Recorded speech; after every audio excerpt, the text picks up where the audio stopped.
Londres, 1888. Uma cidade de contrastes, onde a riqueza das mansões vitorianas dividia espaço com a miséria das ruas estreitas e escuras. No coração desse cenário, o bairro de Whitechapel se destacava. Um labirinto de vielas cobertas por névoa, iluminadas apenas pela fraca luz dos lampiões a gás. O cheiro de carvão queimado misturava-se ao odor de esgoto, e o som de carroças rangendo sobre o paralelepípedo era constante.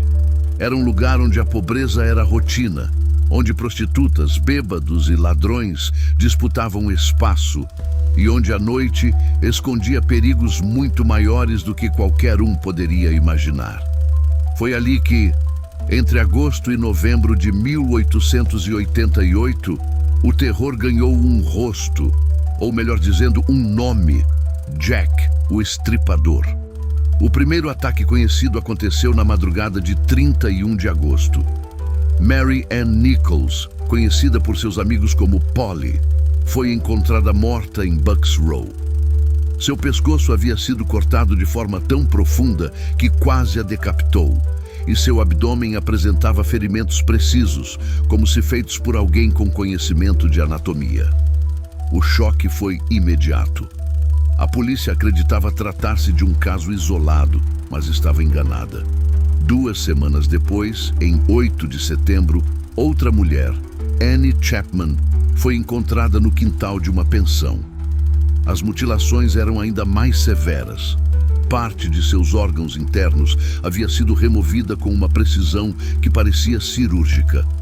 A partir desse momento ficou claro: Whitechapel estava sendo caçada por um assassino meticuloso, frio e implacável.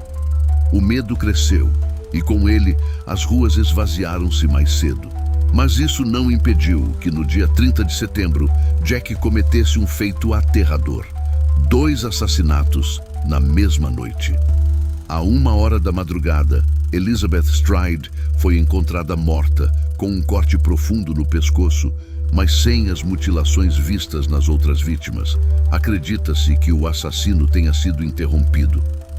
Apenas 45 minutos depois, Catherine Eddowes foi encontrada em Mitre Square, com cortes brutais no rosto e no abdômen e órgãos internos removidos.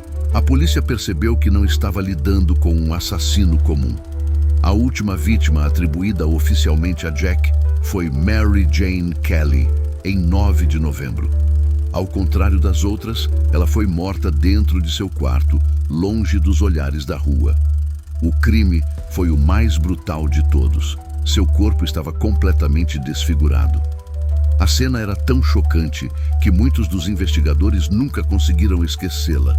Enquanto o pânico tomava conta da população, a imprensa alimentava o medo com manchetes sensacionalistas.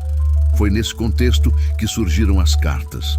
Algumas chegavam à polícia, outras diretamente aos jornais. A mais famosa, a From Hell, do Inferno, foi enviada junto a uma caixa contendo metade de um rim humano, preservado em álcool. No texto, o autor afirmava ter comido a outra metade. Não se sabe se todas as cartas eram realmente de Jack, mas o nome Jack, o Estripador, apareceu ali, e desde então tornou-se parte indissociável da história. A Scotland Yard mobilizou recursos jamais vistos até então. Investigadores veteranos percorreram as ruas, entrevistaram testemunhas, interrogaram suspeitos. Médicos legistas analisaram cada detalhe dos ferimentos, buscando pistas. Entre os suspeitos havia médicos, marinheiros, açougueiros e até nobres. Teorias surgiam todos os dias, mas provas concretas, nenhuma. Jack parecia um fantasma, sempre um passo à frente. E então, tão repentinamente quanto começou, a onda de assassinatos cessou. Depois de novembro de 1888, nunca mais houve crimes com as mesmas características. Muitos acreditam que Jack tenha morrido ou deixado Londres. Outros sustentam que ele apenas mudou de alvo e continuou matando em outro lugar. Mais de 130 anos se passaram e o mistério permanece. O rosto de Jack, o Estripador, jamais foi identificado. Sua identidade é debatida por historiadores, investigadores e curiosos até hoje. Ao longo das décadas, livros, filmes e teorias tentaram dar uma resposta ao enigma, mas talvez o maior poder dessa história esteja justamente na ausência de conclusão. Nas ruas estreitas de Whitechapel, o tempo apagou muitos rastros, mas não o medo. O vento ainda sopra entre as paredes antigas, carregando a lembrança de que, naquela névoa londrina, caminhou um assassino cuja lenda nunca morrerá. Jack não é apenas um nome. É um fantasma que assombra a história. Um símbolo de que nem todos os monstros estão presos em contos de terror. Alguns caminharam entre nós e talvez ainda caminhem.